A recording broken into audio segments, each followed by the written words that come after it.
Hello बच्चों, स्वागत करता हूँ अपनी यूट्यूब की क्लास में। हमने यूट्यूब चैनल दिव्या में आप सभी का फिर से एक बार स्वागत है एनएसएस क्लासेस में। आज का जो चैप्टर है वो आप 12th क्लास का सेकंड चैप्टर फ्लेमिंगो का द लॉस्ट स्पेरिंग है। इस कहानी के या इस स्टोरी के जो लेखक का राइटर हैं उनका नाम अनीस जंग है। अनीस जंग का जो जन्म है वो 1964 में राउरकेला में हुआ था और उन्होंने अपना बचपन और किशोरावस्था हैदराबाद में बिताई थी।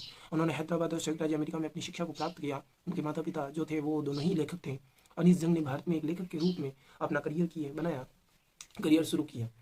वह भारत और विदेशों के प्रमुख समाचार पत्रों के लिए संपादक और स्तंभ लेखक रहे और उन्होंने कई किताबें लिखी। इनमें से lost spring stories of strolling childhood नामक उनकी पुस्तक का एक अंश निम्नलिखित रूप से हमारे यहाँ पर घोर गरीबी और परंपराओं का विश्लेषण करता है, जो इन बच्चों को जो कि बच्चे हैं उनके शोषण के जीवन की जो निंदा है वो उन्होंने इस कहानी में की है। तो हम इस कहानी की समरी को एक बार ध्यान से पढ़ लेते हैं। पढ़ाने का एक ही कारण है कि हिंदी में पढ़ने के बाद जो भी कुछ समझ में आएगा उससे आप आराम से वहाँ पर क्वेश्चन आंसर जो है लिख पाएंगे। तो चलिए हम शुरू करते हैं। ये जो कहानी है इसमें दो घटनाएं दी गई है। पहला जो खंड है इसमें बताया गया है कि गरीब जो लड़के होते हैं, कूड़ा बीनने वालों के जीवन के बारे में, जीवन के ऊपर या जीवन के बारे में लेखक ने प्रभाव डाला है, उनके ऊपर क्या प्रभाव पड़ता है उसका वर्णन किया है। ढाका के कूड़ा बीनने वाले आ चुके हैं। इसके अलावा कूड़ा बीनने वालों का गांव सीमापुरी क्षेत्र में स्थित है। उनके खेतों और घरों में आंधी ने कहर बरपा रखा है। वे रहने के लिए जगह खोजने की उम्मीद में बड़े शहर गए थे, हालांकि वास्तविकता उनके लिए अप्रिय थी और उन्हें कई कठिनाइयों का सामना करना पड़ा। वे निर्विवाद रूप से गरीब हैं, उनके पास विभिन्न प्रकार के संसाधनों की कमी है।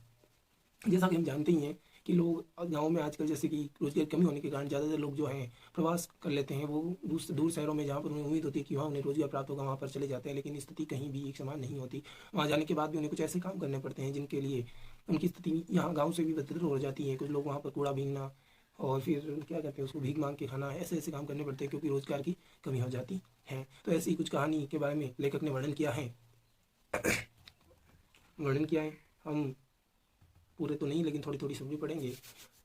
लेखक कहते हैं कि हर सुबह लेखक जो है साहब पर नजर रखता है क्योंकि वह सोने के लिए पड़ोस को परिमार्जन करता है। कचरा बीनने वाले की आय का यही एकमात्र जरिया है। इसके अलावा यह युवाओं के लिए एक अद्भुत बात है। बच्चों के लिए इसमें से एक या दो सिक्के निकालना संभव है। ये लक्ष्य और इच्छाओं वाले लोग हैं। मुद्दा यह है कि वे जानते हैं कि चीज़ों को कैसे किया जाए। ऐसी कई चीज़ें हैं जो उनके पहुंच से बाहर हैं। बाद में साहब एक चाय की दुकान पर काम करता है जहाँ पर 800 रुपये जमा कर सकता है और अपना सारा खाना खा सकता है। हालांकि इस काम में उनकी स्वतंत्रता छीन ली है। नतीजतन उनकी स्थिति निराशाजनक है। साहब नाम का कहानीकार में जो हमारे कहानी का एक नाटक का हिस्सा है, लेखक का स्टोरी का मेन जो पार्ट है या पात्र हैं वो है जो कि एक कचरा बीनने वाला है। कचरा बीनने के अलावा वो जो है एक दुकान पर भी काम करता है जहाँ पर उसे 800 रुपये मिलता है, जहाँ से उसे आराम से खाना खा सकता है। लेखक उसके बारे में बता रहे हैं। लेकिन इस काम ने उसकी जो है स्वतंत्रता को छीन लिया है, क्योंकि हम सब जानते हैं कि जब हम किसी के अंडर की या किसी के अंडर रहकर कोई काम करते हैं तो हमारा जो है वो मालिक बन जाता है और उसके द्वारा जिस तरह हमें निर्देश दिए जाते हैं उसी प्रकार काम करने पड़ते हैं। अगर हम ना करें तो हमारी जो इनकम है या जो सैलरी उनके द्वारा दी जाती है उसमें भी भेदभाव या कट ऑफ की जा सकती है। तो ये सामान्य सी बात है कि जहाँ पर काम करते हैं हम हमारी वहाँ पर स्वतंत्रता छीन ली जाती है। दूसरा जो खंड है वो मुकेश के जीवन पर प्रकाश डालता है। मुकेश जो करेक्टर है, पहला जो खंड है हमारे साहब का है जिसमें वो कूड़ा बीनने वाला है और वो अपनी जीवन से दो दो जगह काम, कूड़ा बीनने का भी काम करता है और फिर चाय की दुकान पर भी काम करता है जहाँ पर उसे 800 रुपये मिलते हैं और खाना जहाँ से वो आराम से खाना खा सकता है। लेकिन फिर भी वो उसकी जो जीवन है वो निराशाजनक है। उसमें उस जीवन में कोई खुशी नहीं है, कुछ भी ऐसा नहीं है जिसकी वजह से वो खुल के जी सकें। दूसरा खंड जो लेखक ने अपनी कहानी में बताया वो मुकेश के जीवन पर प्रकाश डालता है। मुकेश जो है चूड़ी बनाने वाले परिवार का एक युवक है। बैंगल्स जिसे कहते हैं। मुकेश जो है चूड़ी बीनने वाला परिवार का युवक है।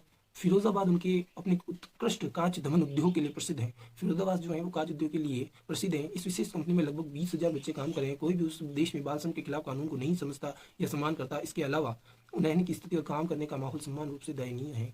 मुकेश जो है चूड़ी बीनने वाले परिवार में रहने वाला लड़का है और फिरोजाबाद की कांच की उत्कृष्ट फैक्ट्री है जहाँ कांच की चूड़ियाँ बनाई जाती हैं। यहाँ पर लगभग 20,000 बच्चे काम कर रहे हैं। जैसा कि हम पता ही है कि जो वैसे भी सरकार द्वारा नियम बनेंगे 14 साल की कम उम्र के बच्चों से किसी भी प्रकार का कोई काम नहीं करवाया जा सकता। सब बाल श्रम जिसे कहते हैं उसके तहत, कानून के तहत किसी भी बच्चे से। लेकिन यहाँ पर इस कानून को कोई भी समझने वाला नहीं है और इन सब होने वाले कार्यों के खिलाफ बोलने वाला भी कोई नहीं है। इसके अलावा यहाँ पर रहने वाले लोगों की स्थिति और भी अधिक दयनीय है। आगे की बात करें तो ये बच्चे नीरस कोशिकाओं में कैद हैं। वे गर्भ भट्टियों के करीब भी काम करते हैं। यह निस्संदेह खतरनाक है, क्योंकि यह इन बच्चों को वयस्क होने पर अंधा बना देता है। इन बच्चों को कर्ज के तनाव से भी जूझना पड़ता है। इसके अलावा वे इस दुविधा के समाधान के पास आने में असमर्थ है। इन बच्चों के इस स्थिति से बाहर निकलने की कोई संभावना नहीं है। मुकेश की तरह ही कई और बच्चे हैं जो यहाँ पर काम करते हैं, लेकिन यहाँ पर काम करना इतना आसान नहीं होता, क्योंकि चूड़ियों के लिए गर्म गर्म भट्टियाँ जलाई जाती है। उनको पिघलाने के लिए वहाँ पर जो लड़के हैं वहाँ पर बैठे रहते हैं। वो ये मानना सही होगा, क्योंकि एक जलती हुई भट्टी के सामने बच्चे अगर रखेंगे तो उनको प्रॉब्लम होगी। और फिर भी जो कांच की चूड़ियाँ होती है उसमें बनाते रहने से बच्चों की आंखों पर भी प्रभाव पड़ता है। जैसे जैसे वो नौजवान होते जाते हैं, उनकी जो आंखों की रोशनी है वो जाती रहती है, और इस स्थिति से बाहर निकलने की कोई संभावना नहीं है, क्योंकि ये जो है बचपन से ही उन्हें कर्जदार भी बना देती है। बड़े बड़े होते होते उनके ऊपर कर्ज हो जाता है, खाने की भी प्रॉब्लम, जिसके कारण उन्हें इस तरह के काम करने पड़ते हैं। पुलिस अधिकारी, नौकरशाह, बिचौली और राजनेता सभी उनके रास्ते में खड़े होंगे। जब वोट की जरूरत होती है तो ये सारे लोग जो हैं, नेता लोग हैं, वो सब वहाँ पर आके बैठ जाते हैं, लगे कहते हैं कि आपके लिए ये करेंगे वो करेंगे, लेकिन ऐसा कुछ नहीं होता। जब वो जीत जाते हैं, यहाँ से चले जाते हैं, क्या व्यवस्था है कोई पूछने के लिए वापस नहीं आता है। घर की महिलाओं द्वारा इसे उनका नसीब का भाग्य माना जाता है। वे बस इस तरह की सोच के परिणाम स्वरूप मौजूदा परंपरा का पालन करते हैं। मुकेश का व्यक्तित्व अचूक है, वह शहर के अन्य निवासियों की तरह नहीं है।